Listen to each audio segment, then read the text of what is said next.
Actually, I think I would like to go into the questions for a while, so that we actually see more complementary views. I would like to do it for lady first, not only to emphasize, the women part in ethics of AI, but also, to have a very cross-cultural colleague in here, Danit, to at least add on very first to the first half of the questions. Is Danit with us for now? Yes. Okay. So yeah. So you can see the introduction about the need on the website. So I will not repeat them. What I want to emphasize in here is that the need maybe the first person that I know from Israel, and the first professor I know who worked in Japan as a as a person from the Western society, and then the need moved to various places to promote AI for good and ethical AI, not only from in Europe but also to the United States, joining as fellows in different universities. And also the need, I'm really glad to know that the need also spent quite a long time in China. So really diverse background, but what's really most important is the need contribution to cross-cultural dialogue, especially her emphasis on the Asian philosophy's contribution to the global dialogue on ethics of AI. I think if I can find someone who is most suitable for, is there anything to add the problem? So Danit might be the first. So Danit, the floor is yours. Thank you so much for this very kind introduction, and thank you for having me. I am very sorry about the time differences. I know it's late for you. It's early for me. I promise I'm awake fully. So there are a couple of things that I think would be worth highlighting, and I'm very, very excited for this interactive conversation. The conversations we have in the kind of cross-cultural exchanges that Zeng and Seán convene are always something that I look forward to. I think one of the main issues that I see with AI ethics is that time is really running out for a lot of the discussions that we're having. We tend to kind of come together, I would say almost on a yearly basis, to have these discussions, and things are moving rather slowly, but they are moving at a steady pace. And I think one of the things that I have been seeing, and I think Seán alluded to as well this year, is that time is really running out. AI is advancing at such a fast pace, and we are speaking very much the same language in terms of values and norms and principles, because ultimately all humans aspire to very similar, dignities and rights and freedoms.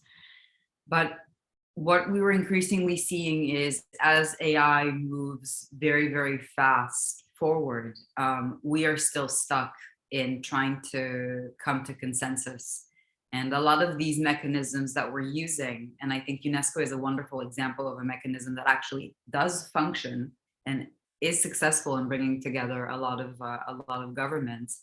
Most other platforms actually end up using the need for consensus as almost a weapon to wield against different countries, to create different cliques of saying, these norms only apply to us, and these rights only apply to us. And if you are not a like-minded country, then you cannot join us. And this is something that I think I can speak for myself, but when I joined the work on AI ethics several years ago, this is not what I had in mind. So I'm very disappointed in seeing this, and that's why this particular forum is so important to me. So that's just kind of one thing I wanted to get off my chest, and I'm happy to fight it out with anyone. What I do want to say, maybe specifically from the mention of the Japanese society, the JSAI principles, is that this is a really great example of how different norms, I would say similar norms come into different applications. I think that Japan has broken ground, really.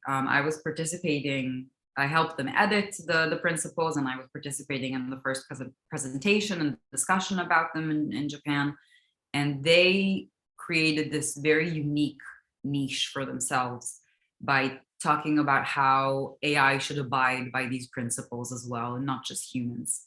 And that was the first instance that I saw of someone kind of breaking the taboo. And I fully agree that humans should always be in the loop, and I fully agree that human autonomy should prevail over machines to the extent that I think it's possible, considering how fast AI is moving, not so much. So I think it is very much worth discussing, and I think they really were ahead of their time in creating kind of like in breaking the ground on understanding what kind of principles we would have to have AI abide by in order to uphold the principles that humans would like to kind of enforce on these systems. So I very much look forward to having that discussion. I think it's a thorny topic, especially for Western countries. But I know that in Asia, there is a much more receptive approach towards this.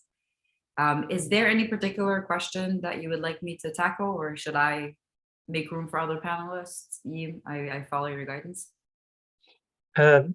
Thank you. I think it's good for now that you mentioned the contribution from Japanese society on AI, on their unique perspective to maybe to be added to future versions of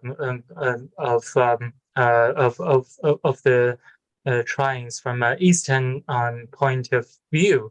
I'll get back to you for some of other questions when we discuss that. Okay, so and also now I would like to give the floor to Eugenio, because now maybe we need some inputs for added value for the future from Brazil.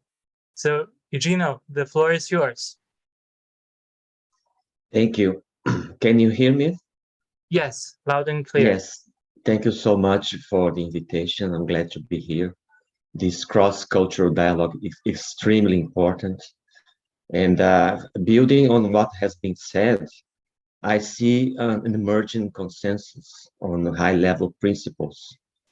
It will have many sets and frameworks of principles. Let's say perhaps over 100 of them by stakeholders, not only states, but the private sector, civil society organizations, and almost all of them touch the same principles. And most of them are reflected in UNESCO's recommendation on the ethics of AI. And UNESCO has been doing an amazing job. But if this is an emerging consensus on high-level principles, still we have a disagreement on implementation, especially because implementation requires enforcement, compliance, and very concrete norms to regulate this space. And give you an example in terms of very influential sets of principles. The OECD principles adopted in 2019, they are an example of this consensus, because you have principles for responsible and trustworthy AI, including inclusive growth, sustainable development and well-being, human-centered values, fairness, transparency, explainability, security and safety and accountability. And this is something that we can find in all these sets of principles. And back in 2019, these OECD AI principles were brought to the attention of the G20 countries. The G20 summit in Japan in 2019. But what happened was, you see that these OECD principles, they have two sections. Section 1 is these are the principles I mentioned, but section 2 is related to national policies and international cooperation on AI. And this would touch on investment in AI research and development, fostering a digital ecosystem for AI, and policy environmental for AI, and building human capacity, and many other issues that would require national implementation. And what happened was this was discussed at the G20 summit, and the group decided to support section 1, but they took notes of section 2, because this is in diplomatic language. It says that they acknowledge the existence of section 2, but not necessarily they are committed to them. And why is this so? Of course, G20 is much more diverse than the OECD group, because the OECD is basically have like-minded states, but the G20, you have Russia, China, India, South Africa, Brazil, Argentina, Mexico, Saudi Arabia, Turkey, Indonesia, and so on. So it's much more diverse. And you see, this is the problem, the challenge we have today, because how do you translate these high-level principles into concrete norms, and you can actually implement them? Because UNESCO's recommendation is a non-binding instrument. So it's I was honored to be one of the Brazilian experts in the intergovernmental negotiations of UNESCO, and many delegations, some of them were pretty clear that this is to be applied on a voluntary basis. And so that's the problem and the challenge I think we should discuss. How can we ensure global coordination? And I think I will stop here. Thank you so much, Eugenio, for your first intervention. So we get to know each other really in many occasions. So Eugenio actually getting back to his work a few years ago, that he contributed to the United Nations General Assembly on many of the issues related to AI governance as senior advisor for peace and security. And also, like I said, Eugenio himself is a wonderful scholar in AI governance. If you search on his previous publication, especially these 2 years, I think that there are many interesting ideas there that not only to bring the thoughts worldwide for the current emerging problems for AI governance, but also to lead us to the future for some of the discussions. So in the interest of time, maybe I would like to go to question number 2 and invite at least 2 speakers.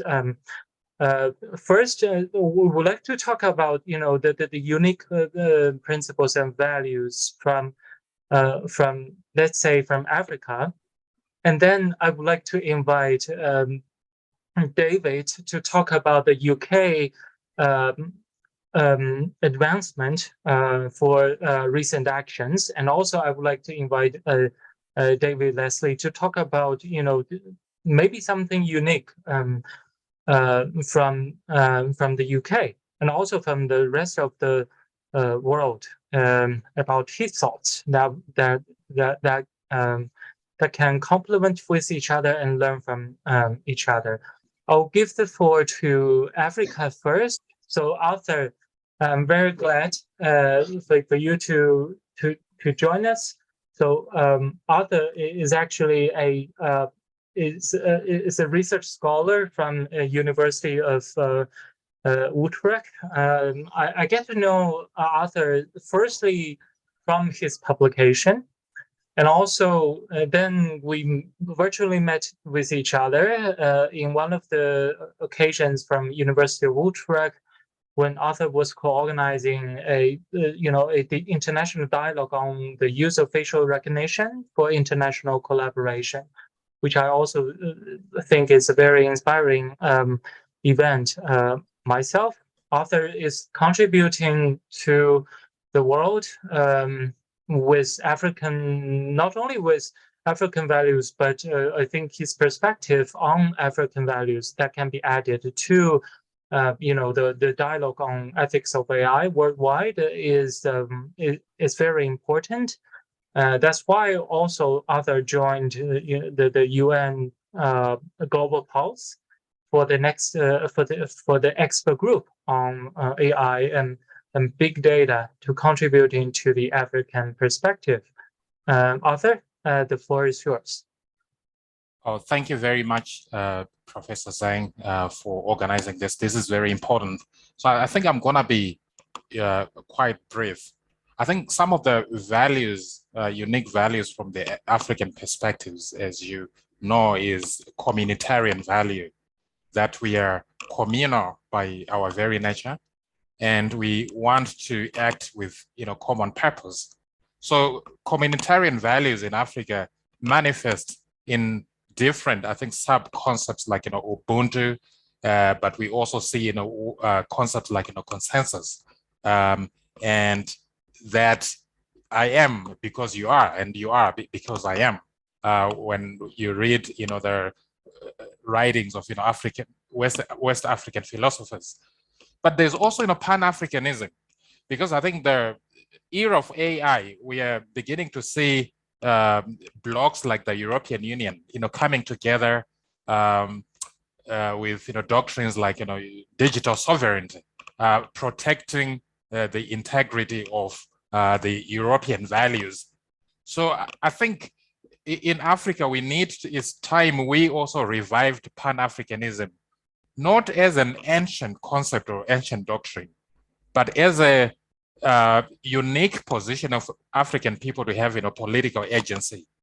So I think what I'm seeing as an issue is that I think whilst the universal principles are coalescing on beneficiation and doing no harm, to me I think those are sort of like micro ethics issues, which sometimes have got a disconnect with macro ethics issues. I think what I talk about maybe the big geopolitical questions, although we might say, oh, politics has got nothing to do with ethics, but they go hand in hand. So when you look at what's happening at the European Union currently, the issue of digital sovereignty, China digital sovereignty. So there's a convergence between different blocks that normally take divergent positions at the United Nations. That sovereignty in the era of artificial intelligence is very important. So where does that put Africa? To me, I think it creates fragmentation. Sometimes I think where Africa is excluded, because Africa doesn't really own the technology, Africa doesn't really have the data or the specific know-how. So this is where the world can learn from Africa. I think Africa can export Ubuntu principle. To say that, I think we can not talk of success emanating from artificial intelligence unless we are creating artificial intelligence that is inclusive, that is including diverse African cultures, diverse African values and languages and concepts by which we understand the world. So that's what I can say for now. Thank you. Thank you, Arthur, for your first inputs. It's really essential. I'll get back to you later for the priorities for Africa. and the rest of the world for AI governance. But before that, I would like to welcome David to be on the floor. So the very first time that we met with each other is the UNESCO high-level expert group on the implementation of the recommendation on ethics of AI. I really like the intervention every time when we were together for the discussion. But not only that, David is leading the ethics and responsible innovation research at the Alan Turing Institute. The Alan Turing Institute is in partnership with many of the national, efforts in the UK for ethics of AI and also data governance. So David is, of course, with an international background for negotiations. But maybe I would like to invite David firstly to talk about recent actions from the UK that we can learn from. David, the floor is yours. Thanks, Yi. It's really good to be here. Nice to see familiar faces, and just a pleasure to be included in the conversation. So I think sort of building on what Arthur was talking about, I'll just start by referring to one initiative that I think is very appropriate for a conversation, which is the UK is one of the original members of the Global Partnership on AI. And in the sort of end of 2021, middle of 2021, the Global Partnership on AI initiated a call for a project on advancing data justice research and practice, which my research team at the Alan Turing Institute joined in on, and we became the sort of project leads on this, really this exploration of what global data justice could really mean when if one were to engage the communities that are impacted all around the globe by datafication and the sort of social justice issues that surround the sort of ubiquitous spread of compute power and AI and data practice. And so when we engaged with GPAI, initially we had a very small budget. It was enough to cover some desk research and perhaps a little bit of community outreach. But very soon into that project, we were the UK government department called BAIS put out a large research grants opportunity for international collaboration that we applied for with GPAI, and we received it. And it enabled us to form partnerships with 12 civil society organizations from around the world. We had organizations from Cameroon, Uganda, many different parts of Central and South America. So Chile, Bolivia, Brazil. China was one of our partners, or Chinese civil society organization. Aotearoa, New Zealand. And in that research, this is why I'm mentioning this, in that research, what we'd had were these community-led workshops in all of these different places to think through what are the kind of, what are the values that should be kind of driving our approaches to data, our approaches to AI. And it's just to say that what Arthur was saying about a need to center more communitarian and more social interconnection oriented values really came through, I think, across the piece in that research. And so just to say, I think there are two things to mention related to what Arthur said. First, on the more strategic level, I think that what we found in directly engaging organizations from what is conventionally called the Global South, although I think that's a contested concept itself because there's so much plurality across the Global South, or Souths, we might even say the Global Souths. But I think across the board, there was a sense in which the need to claim voice amidst a structure of standards and governance that is still dominated by global North voices and still dominated by big tech interests and platform capitalist interests. That really did come through, and the need to form alliances between civil society organizations in these different regions of the world, different regions within Africa, different regions within South America. And I'm just mentioning this because this does come through even when we're talking in the UNESCO context now, where you do have so much interest for early adoption in different parts of the Global Souths, and the need to kind of form these networks that will amplify the voice of places that don't necessarily start from the same suite of values that come from the Global North and that come from so-called Anglo-European, Western American society. And so I think that is a development that's alive right now, and I see it in all of our international engagements, and it's something that we should pay close attention to, that need to amplify non-global North, non-Western values. And that really brings me to the second bit of talking about this kind of unique contribution of the GPAI collaboration with all of these organizations.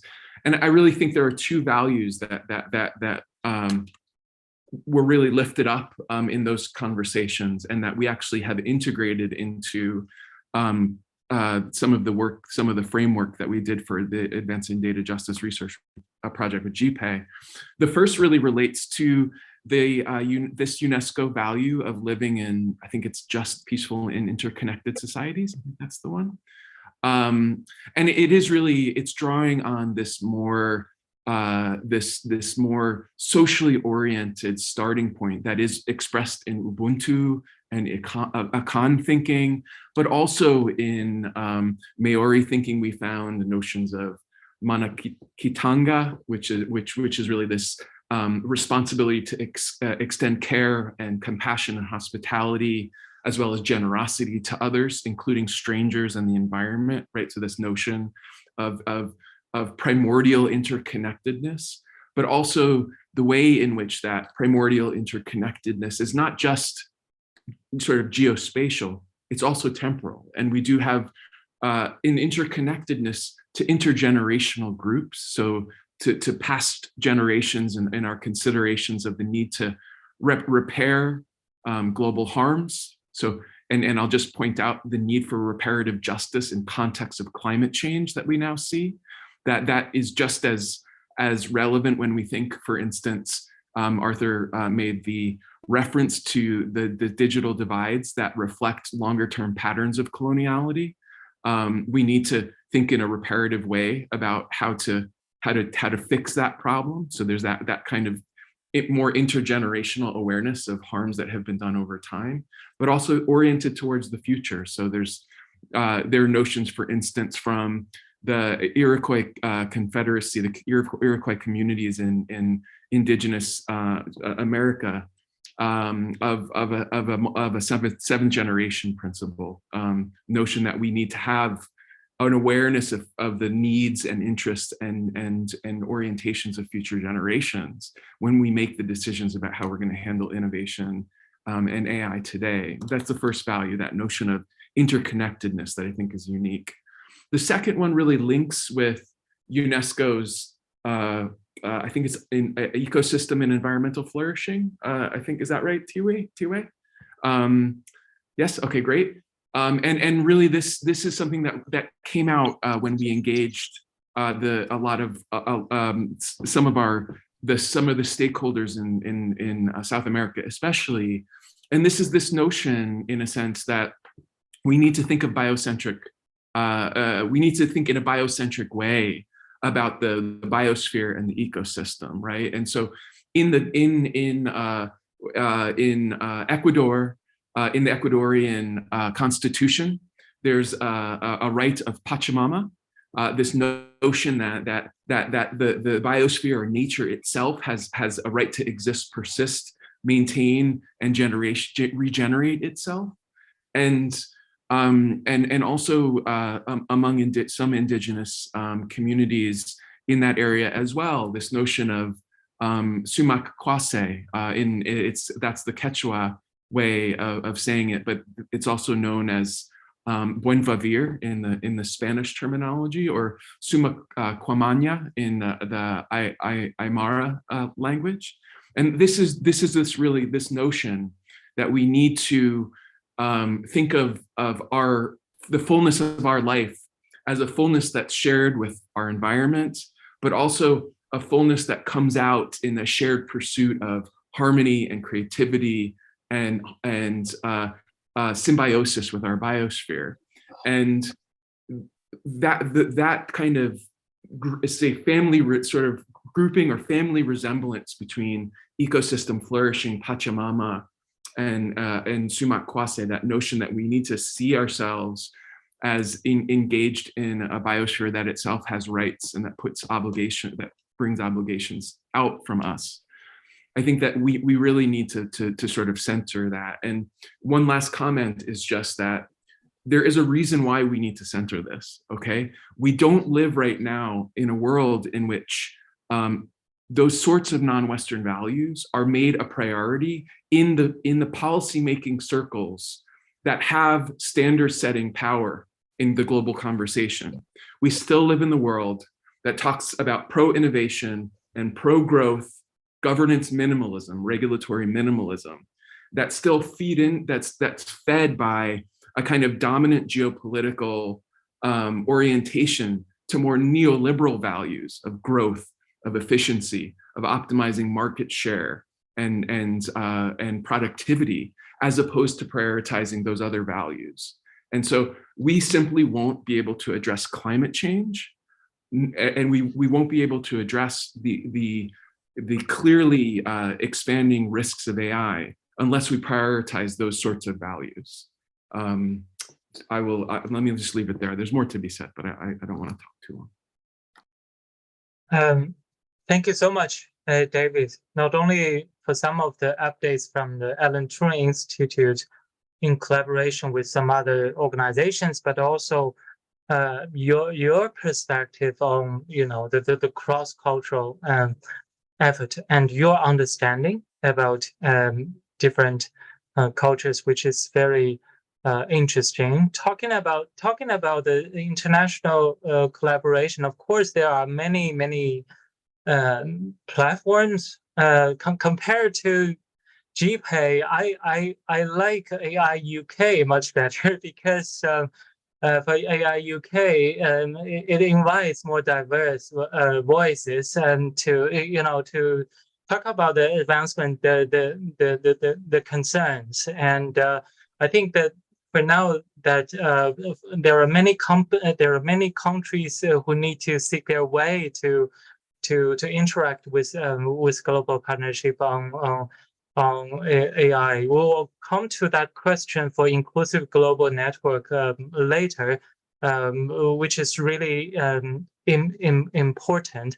But now I would like to give the floor back to Eugenio, talking about the priorities for AI governance in different cultures. Well, because Eugenio now, if I get this right, Eugenio works in the US now as a tech diplomat. Well, on the other side, Eugenio has a background and a hometown in Brazil. So for this, I think related but still different cultures.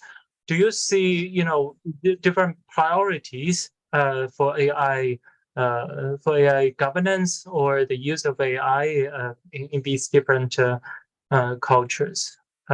Eugenio. Yes, thank you so much.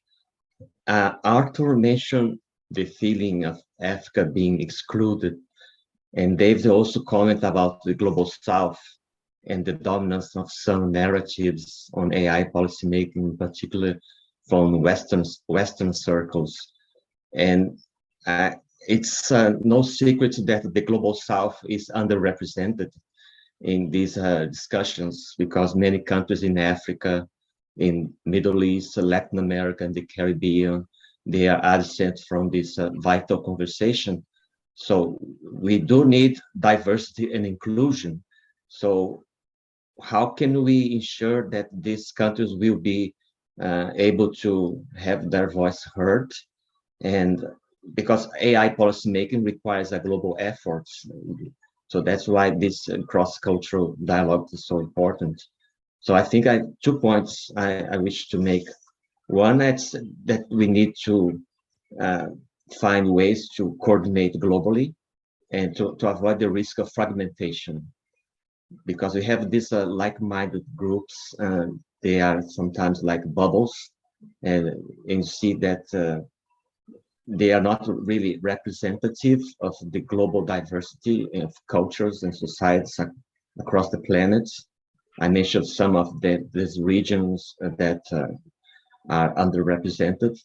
So the second point is, besides avoid the risk of fragmentation, is a question: is there an institutional gap that we should perhaps find ways to correct, or at least have a multilateral track on AI policy making?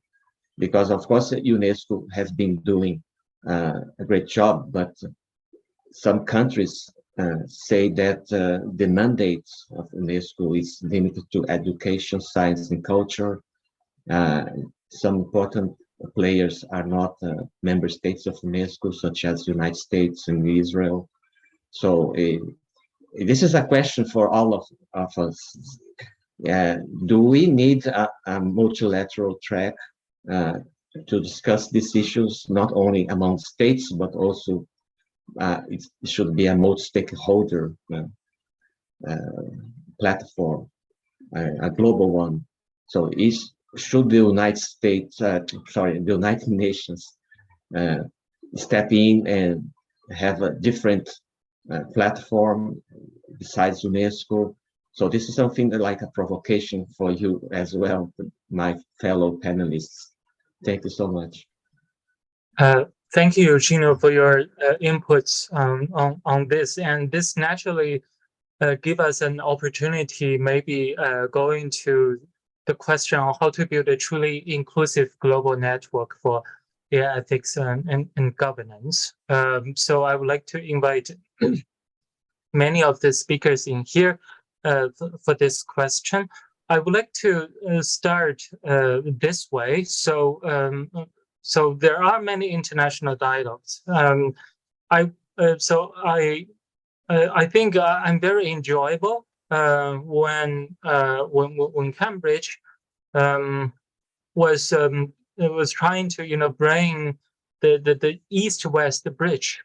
Well, in Cambridge they have a nice many nice bridges, but there's one that people did a comparative study that is from my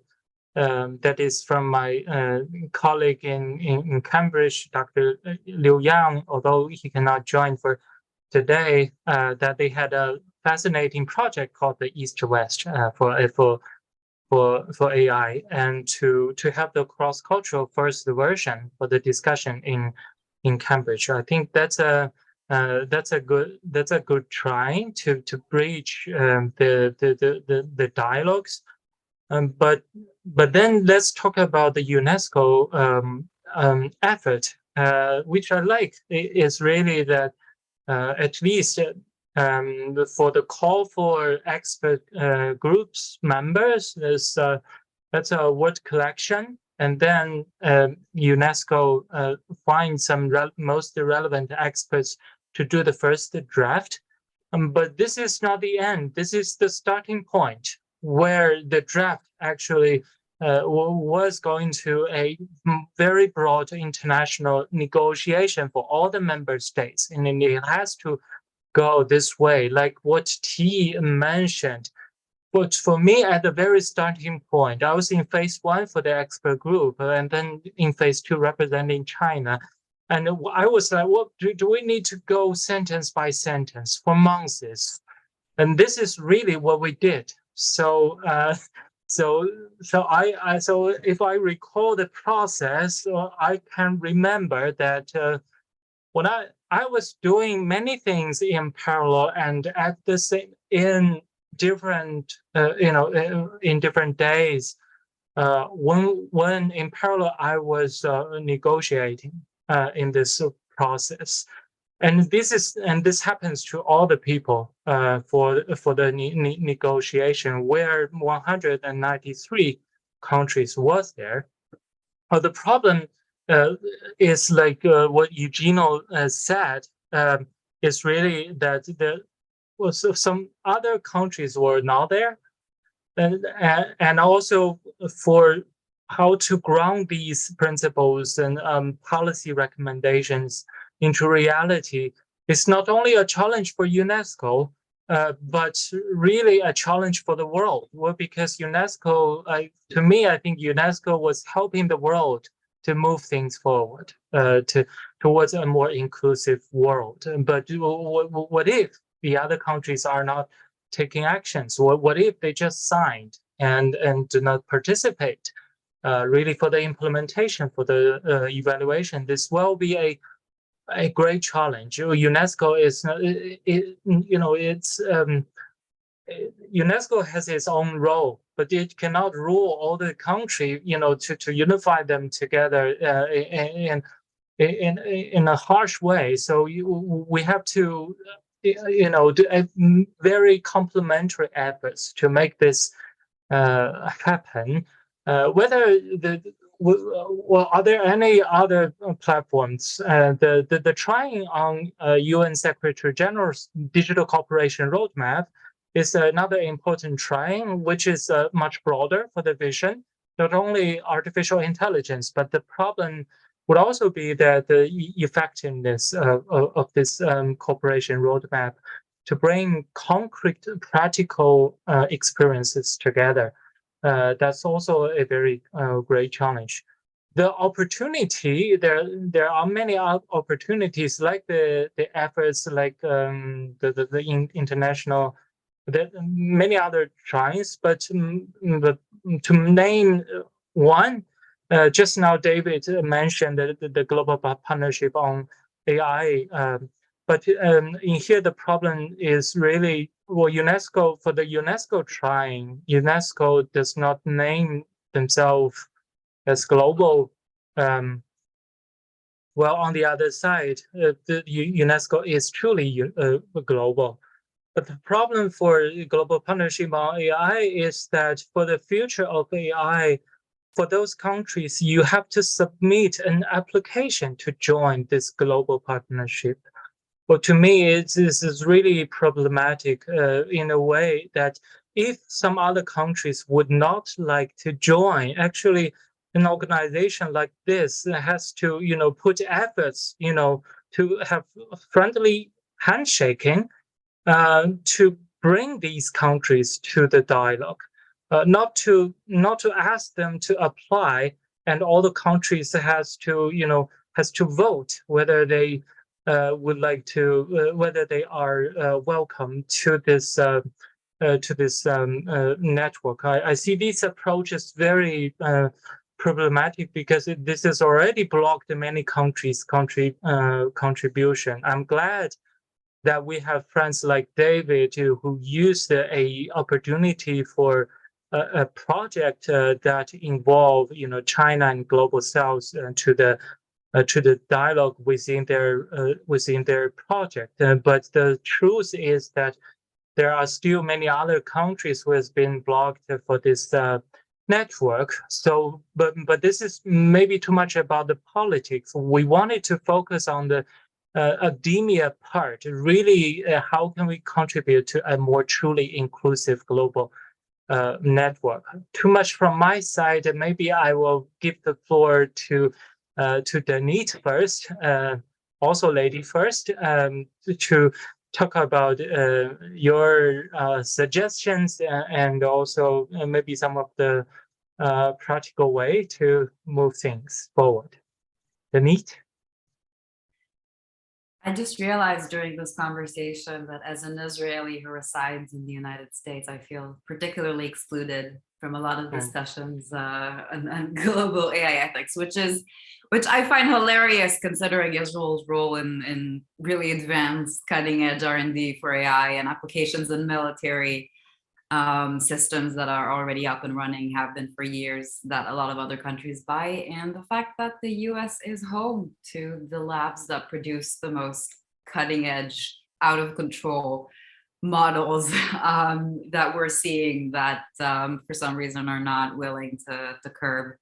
So yes, I think that is risky. I think that is very risky that we're not having these discussions with the people who are actually in charge of these models and these technologies and are shaping them and then are selling them to the highest bidder. And then, you know, they kind of trickle down because they never do. So how do we build a truly inclusive network? We understand that there is a limit to what we can do, even just by reaching a consensus on specific norms.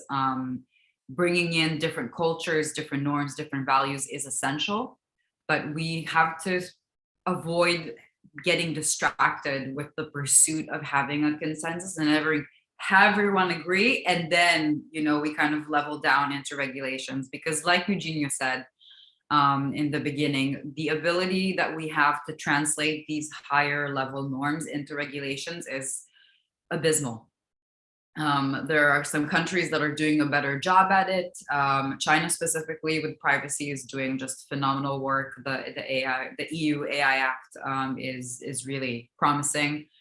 I think that we need to understand that pursuing consensus and high level agreement is great, but we really have to start tracking in other directions and understanding and mapping. I think what Andrey did with his book of understanding what laws look like, tax incentives. I mean, I think he really went a long way in terms of looking into what other countries are doing. And I think that more of that would help us understand where we converge on more than just high level norms and consensus, and also better understand on where we differ in terms of actual implementation. Countries are implementing, not a lot of them, but those who are, we really need to get a better pulse on that. So I think that would be a more solid foundation for a global network that really looks to see what other countries are doing and work from there.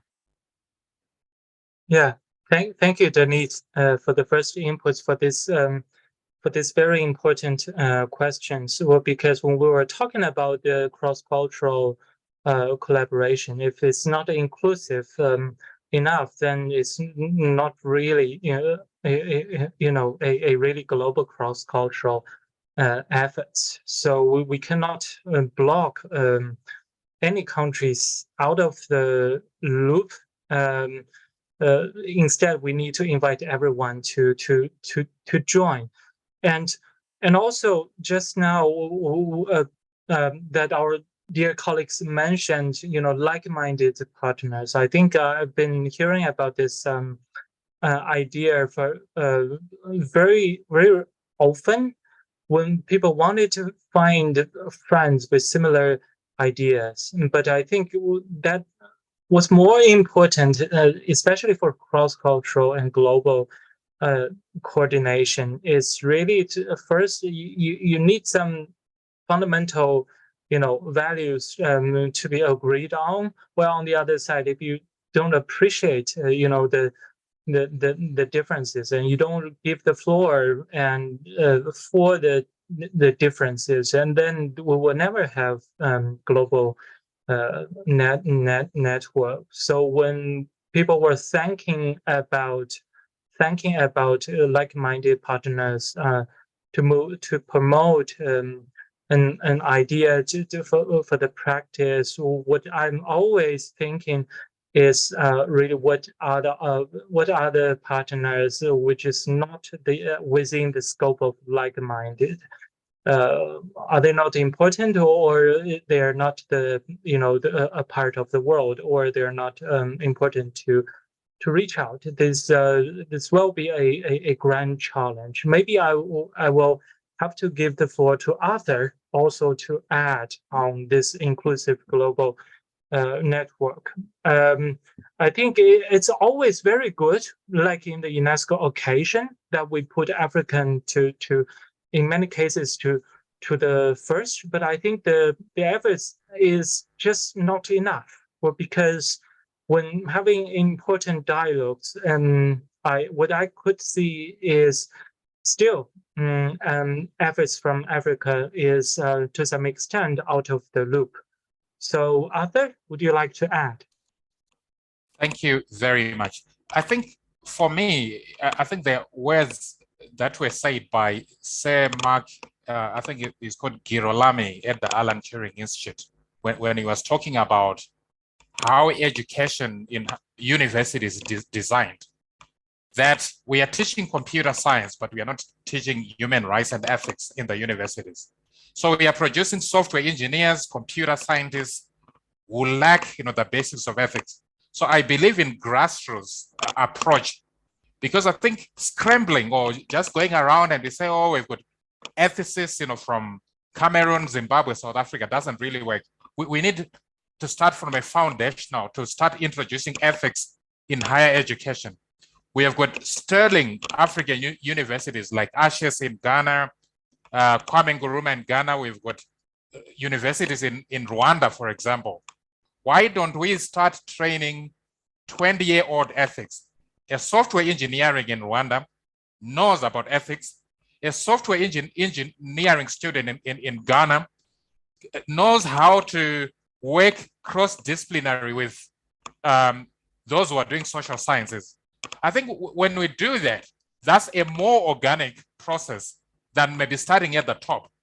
Because I think we want to train ethicists for the future, not just ethicists for next week, not ethicists for next month, but ethicists for the long term. Because when we are thinking of the future of the world, the fourth industrial revolution, so we are talking of a generation, I think about 50 years, right? So if we are talking of 50 years, why don't we start from the start? We have our programs in these universities in Africa. We go to Uganda, we go to Kenya, and then we start introducing ethical principles. We talk to the professors. But I think more importantly, what I see is China has got what is called an all of society approach, where all of society is being involved in advancing artificial intelligence.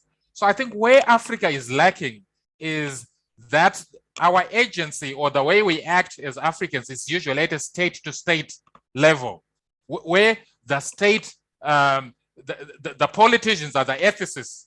So, but what we now need to do is what I call society-to-society relationship.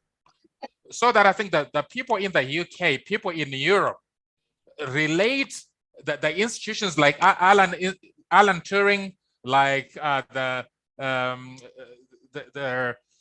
it's called the Ada Lovelace, collaborate with similar civil society institutions in Africa, instead of having what I call state-to-state collaboration, which is normally found at UNESCO. So in involving researchers, academics, civil society, and students as early as possible, I think is very, very important. Thank you.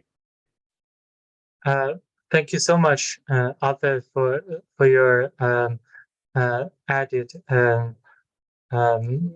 ideas for having a truly inclusive global network. I think truly that we need many bilateral efforts together. Well, also on the other side, for the advancement of AI in places like Africa, we need more voices. Then for those like the US, China, and many other European countries which can help, can really bring the right information infrastructure to many of the AI development AI to those countries which are underdeveloped for AI technologies. But I think what Michael said did fall into our discussion for the question on the the newly risky fields of AI that needs special attention. This is great opportunity to have Michael to bring our attention to Chat GPT in here and have some of the discussions.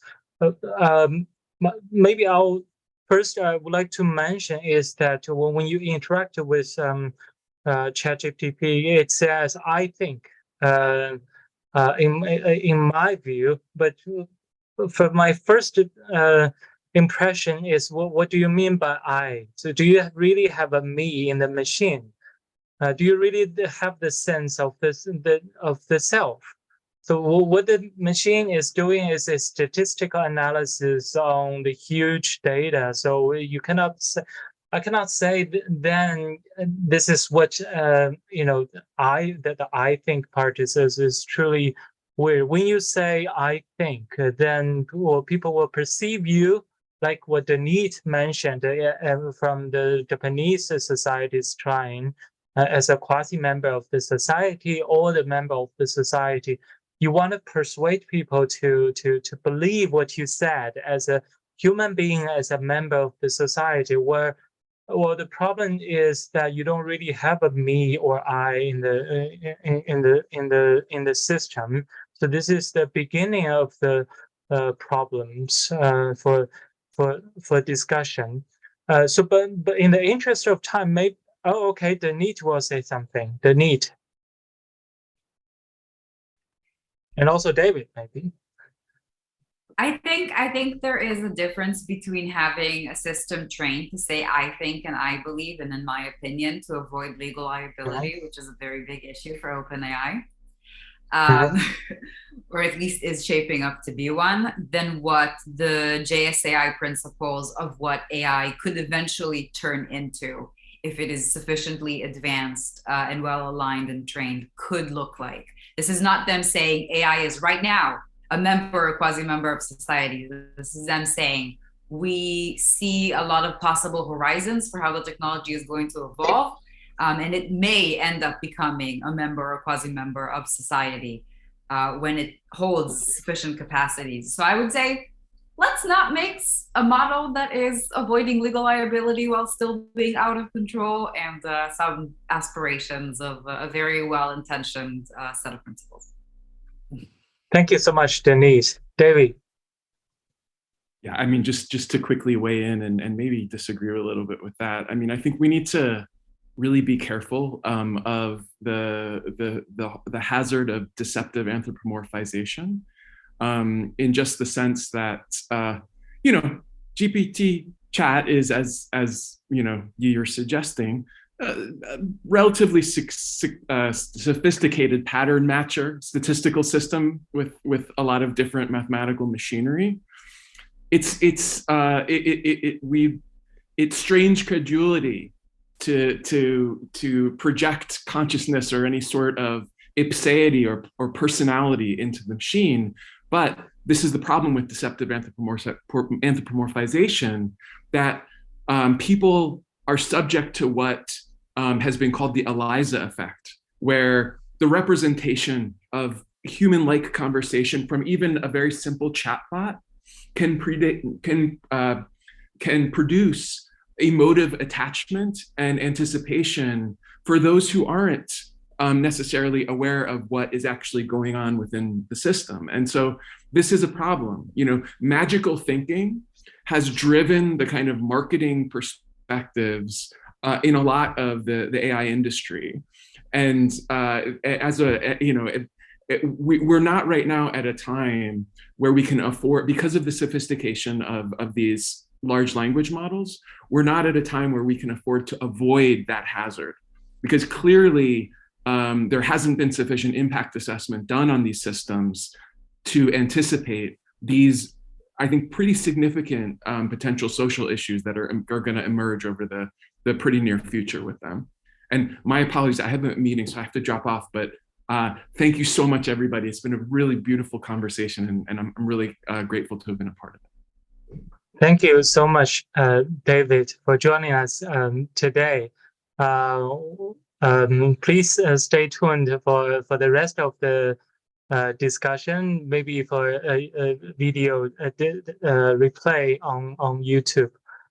Maybe I will also mention AI for diplomacy here, because this is also a new trend recently that needs special attention, and seek for your views towards this. And for those who don't know, that the Meta AI research bring AI to fight against a game called diplomacy, to cheat, and also to persuade people in the context of diplomacy.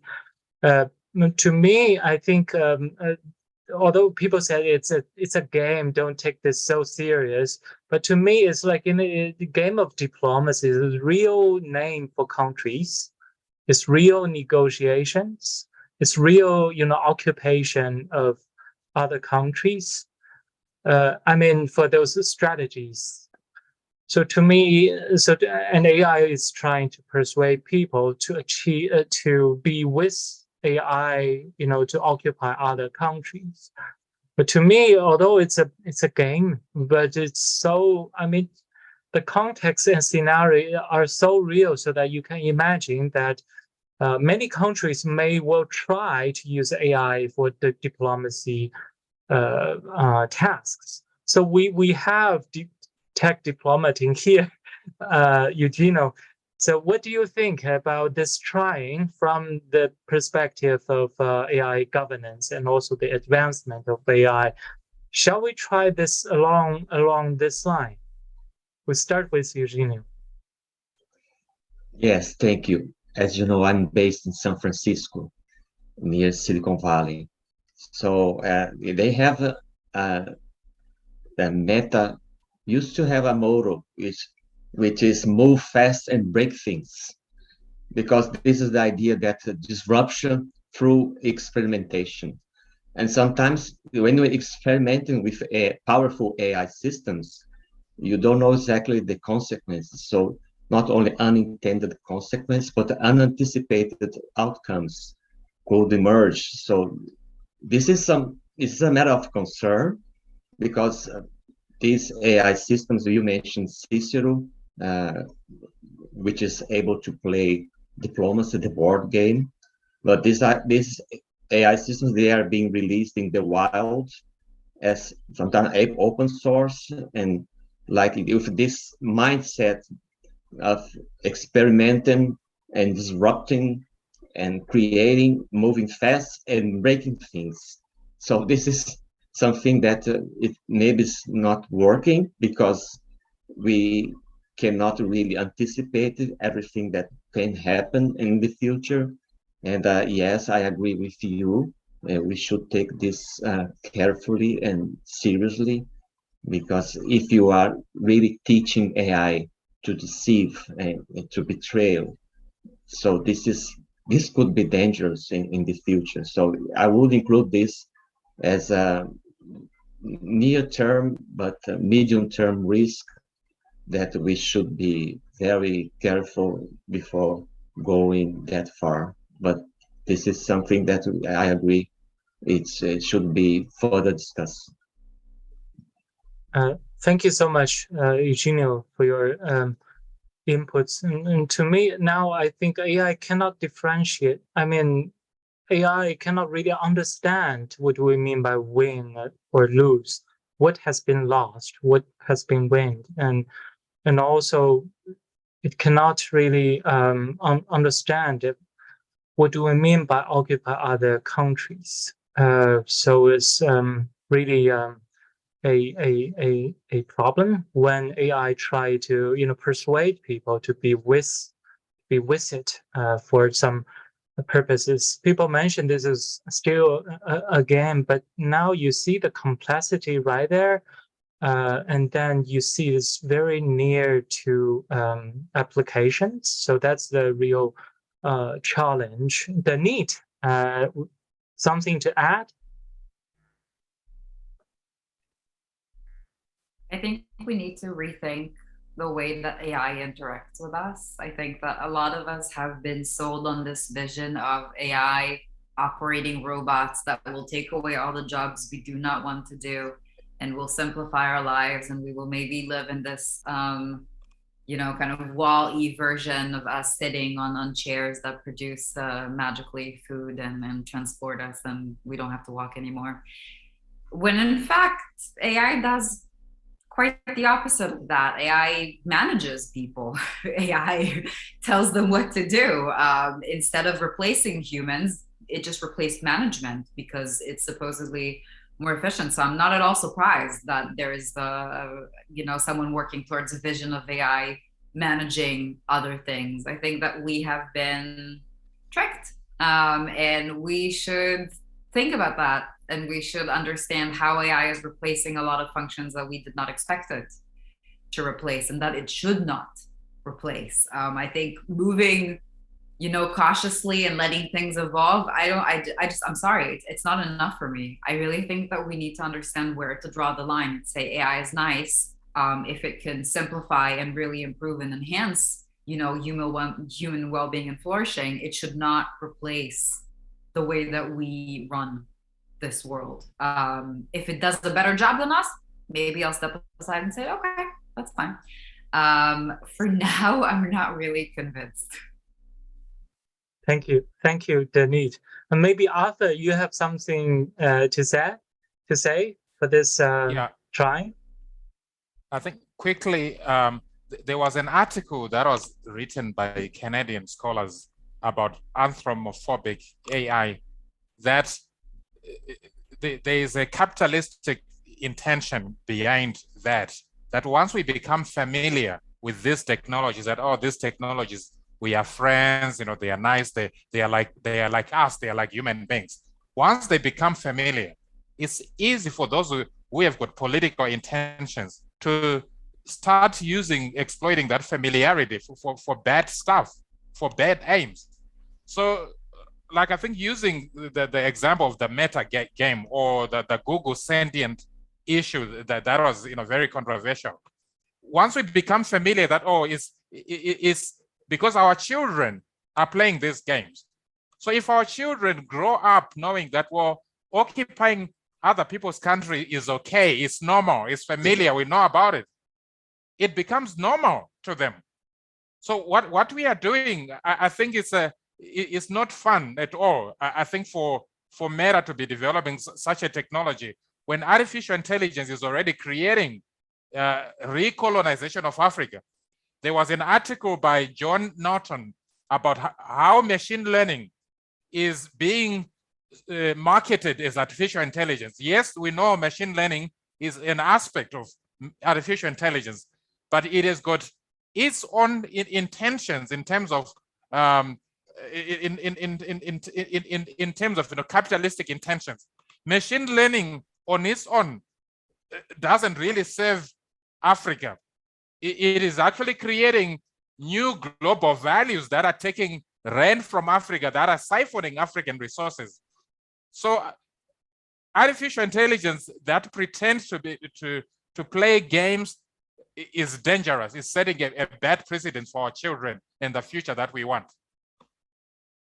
Thank you so much, Arthur. I think it's really that is the effect to the negative effect to the next generation. I think that's one important aspect. The other important aspect is something like this.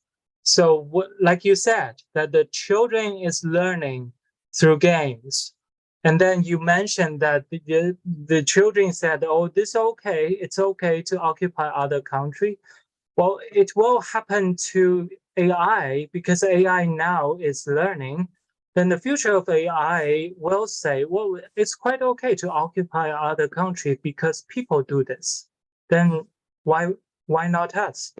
So not only the children is learning, but also the AI is learning human behaviors. So we were talking about, the principles of avoid misuse and abuse, but now we have something like AI for disinformation. Maybe we don't really have time for AI for disinformation for today, which is a huge problem. But we claim to the world that we bring truth, and we use AI for good. But what you can see is AI to be used, to give suggestions for occupying other countries, to persuade people in a negative way, and to bring disinformation to AI. When fake videos were bringing into wars, and then people will, the focus is whether the video is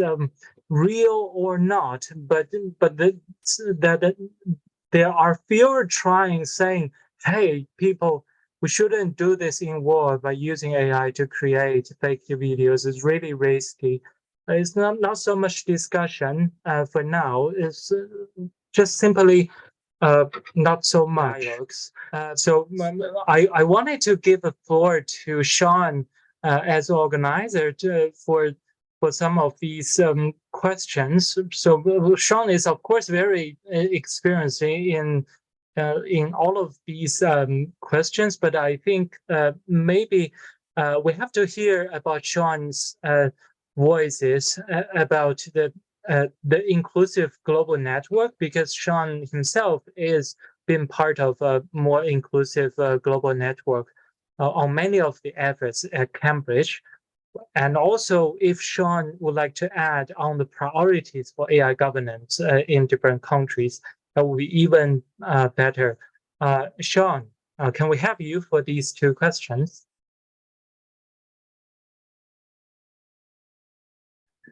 Sure. So thank you so much. I think I'd like to sort of start to answer these by picking up on a couple of the points that Samuel made towards the end of his talk, because I thought they were very well made and actually picked up on a number of themes that you've brought up, Yi, and that other speakers have brought up before. And so if I've got my notes down, his 3 points were responsible differential technological development.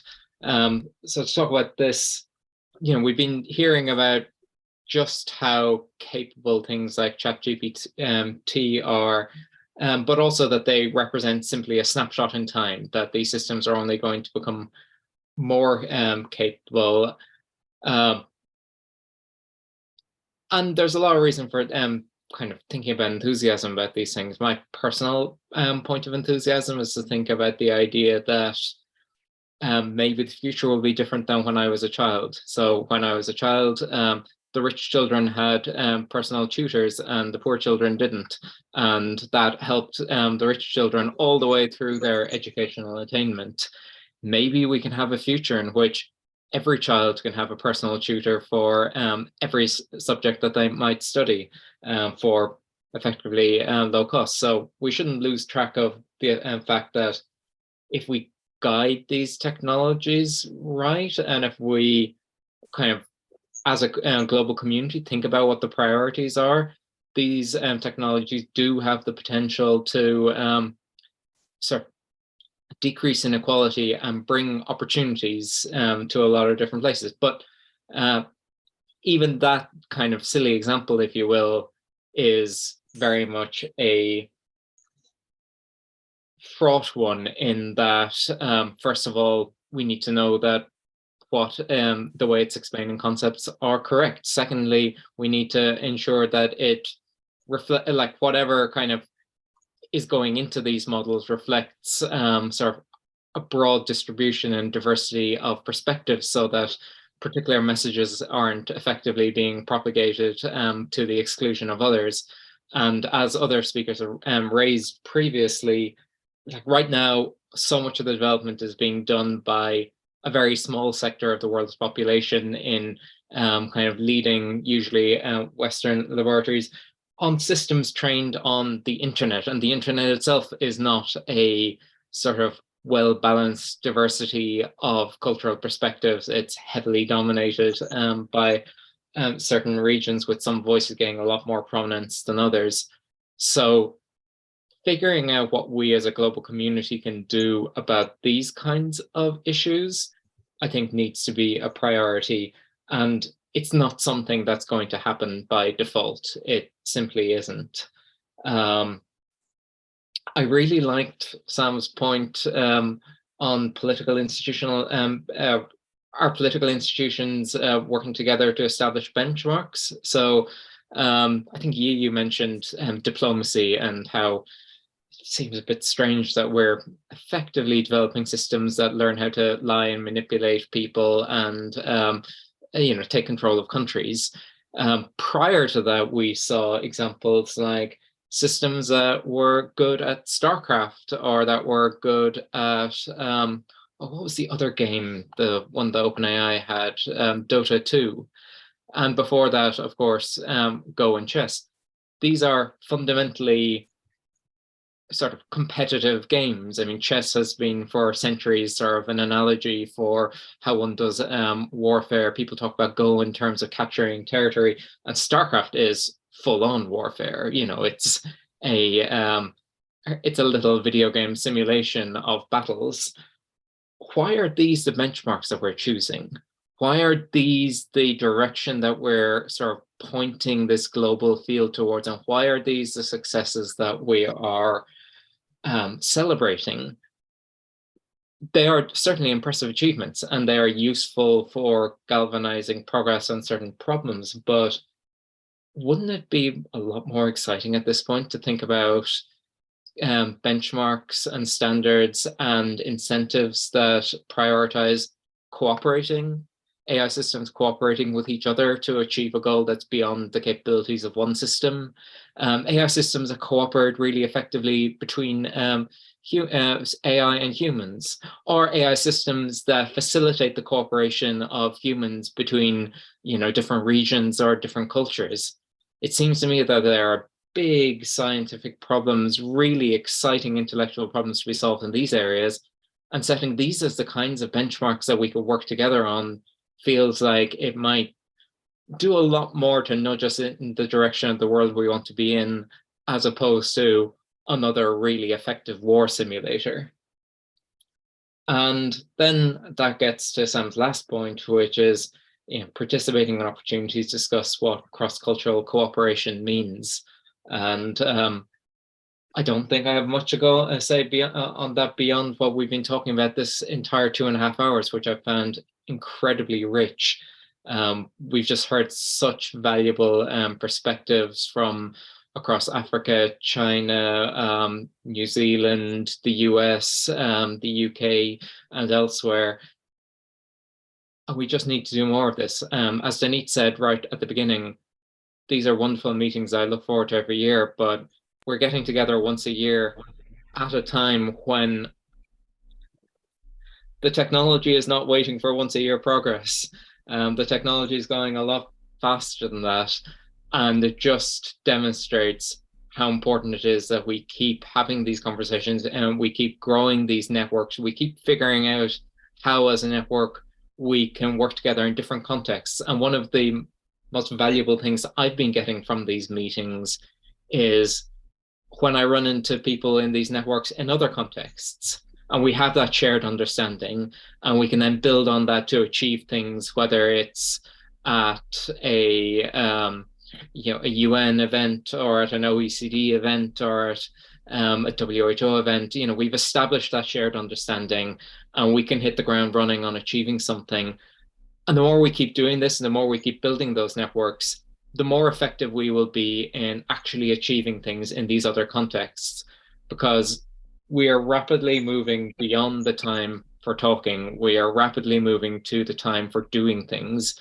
And there are going to be opportunities for doing things in so many different contexts. It might be those of us who get to be invited to the Global Partnership on AI, and I fully endorse Eugenio's criticism there about certain regions being included and some excluded. It might be at the United Nations Summit for the Future. It might be at the next G20 S20 meeting. It might be in conversations with leading tech companies. Whatever they might be, there are going to be a lot of opportunities to build on the ideas we've been sharing here and to nudge things in the right direction in all these different contexts. And in a very practical sense, that's what I see as the priority that at least I take away from these meetings. I'm aware I've been talking a bit and we're now a little over our time, so I might leave the last word to ChatGPT itself. While Michael was speaking, I asked ChatGPT to give me its opinion on the importance of cross-cultural AI ethics and governance, but to show me that it was smarter than me, I asked it to give it to me in rhyming verse. So the answer is cross-cultural AI ethics and governance is key to ensure that its use is fair, don't you agree?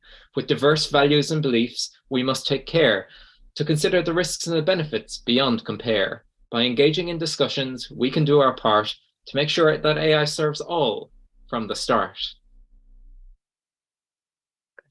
Thanks very much. Thank you so much, Seán, for your inputs for this workshop. So now we come to the end of the workshop by inviting everyone for the speakers to have your last words for this workshop. Also, we're doing it lady first. Danit, the floor is yours. Thank you. Then let me comment on the use of the word gentleman. AI doesn't have to be gendered and it doesn't have to be a man. Should be gender human. Yeah. I think one of my biggest takeaways from this meeting, from this annual meeting, is that we are developing AI, we're training AI, and we're regulating and talking about the ethics of AI from a place of fear, rather than a place of actually navigating development in a way that truly works for us. I think we are moving in the direction. When we think about sustainability and we think about, kind of long-term AI and understanding how we're going to coexist with it. But I think that we are fearful of regulation, so we don't want to move too fast and we don't want to regulate. And we are fearful of AI's place in the world while it is being, kind of like exactly what Seán said, being trained on warfare games that mirror human behavior. We are fearful of having AI that has the capacity to empathize potentially, or, have some sort of compassion encoded into it. There's a lot of fear here, and we need to move beyond fear to something that helps us catch up with development instead of waiting constantly for things to just magically resolve. Thank you so much, Danit. Well, much better for the first two previous versions with more female experts for the intervention. We're not doing good this year. Hopefully, we will have more female experts joining us for the next version. We're doing lady first in this room, and now we're doing African second. So, Arthur, can you join us for the last words? Thank you. For me, I think speaking for Africa, Africa needs to balance protectionism, but also data flow. I think the governance of data is very, very important, because when you're looking at the way language models are being developed, language models, I think for me, is the battlefield of AI for the future, because language models are not including African data. They are being trained on Western data, maybe Asian data. So what's happening is that the culture that AI is embodying is not universal. So that culture is not drawing from Africa's epistemic resources like language and culture. And it is through language and culture that we shape concepts by which the world is going to be governed 50 years from now, 100 years from now, 200 years from now. So if African languages and culture are not shaping the concepts by which we are going to relate as the world, by which commerce is going to be done, by which politics is going to be done. It means that Africa is yet again, for the third time in the fourth industrial revolution, for the fourth time, it is going to be excluded from the benefits of the commonwealth of the world. Thank you very much. Thank you so much, Arthur. And now here comes the floor to Brazil. Eugenio, can you join us for the last words for the workshop? Yes, can you hear me? I lost my video, Yes. but I'm still here. No problem. Yes, my final remarks. I think we had an excellent discussion, and we discussed, for example, how we can move from a geographically limited scope to a global common approach to AI governance. This is really important, and as I said, there is an emerging convergence on high-level principles, but little agreement on the details of exactly how they should be implemented. But whatever we do, AI for good means promoting peaceful, just, and interconnected societies. This is one of the values in UNESCO's recommendation. So we need to ensure that these AI systems, these AI tools are utilized to bring people together and make them overcome their difference. Thank you so much, and see you next time. Thank you. Thank you so much, Eugenio. And now we come to T. Thank you, T, for staying with us. Would you like to have some final words? Thank you, Yi. Thank you, everyone, for a very rich discussion today. I've actually taken a lot of very interesting notes. I would say, I think from what I'm hearing also is what we probably need to continue doing, and what UNESCO has been trying to do is to work as quickly as possible with member states to establish the minimum mechanisms for protection of certain aspects to make sure that AI does not, violate human rights, that the AI serves the good of humanity. But I think this discussion and this idea of reorienting our view of AI and where we want AI to go it needs to continue.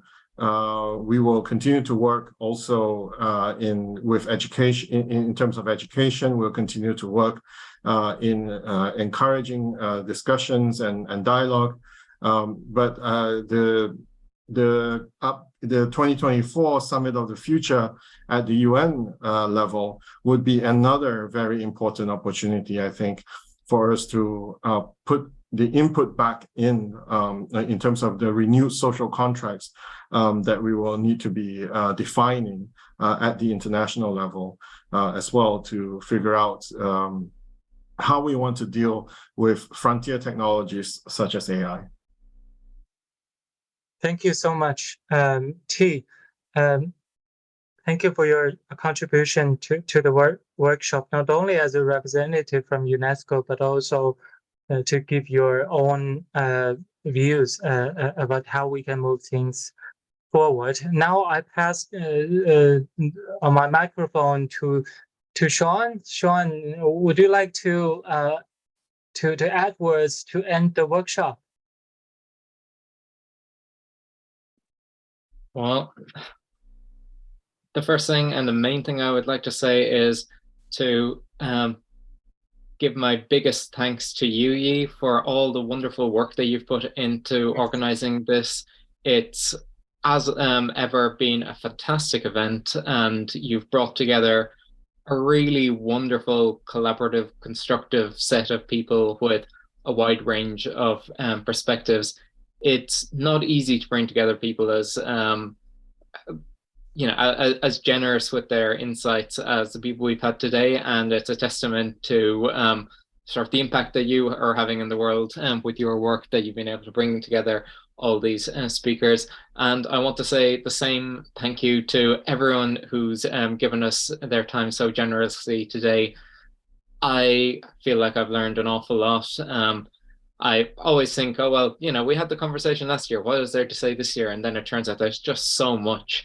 So I'm looking forward to sort of spending the evening thinking about the points that have come up and thinking about what I can take away and what I can act on based on what's come up today.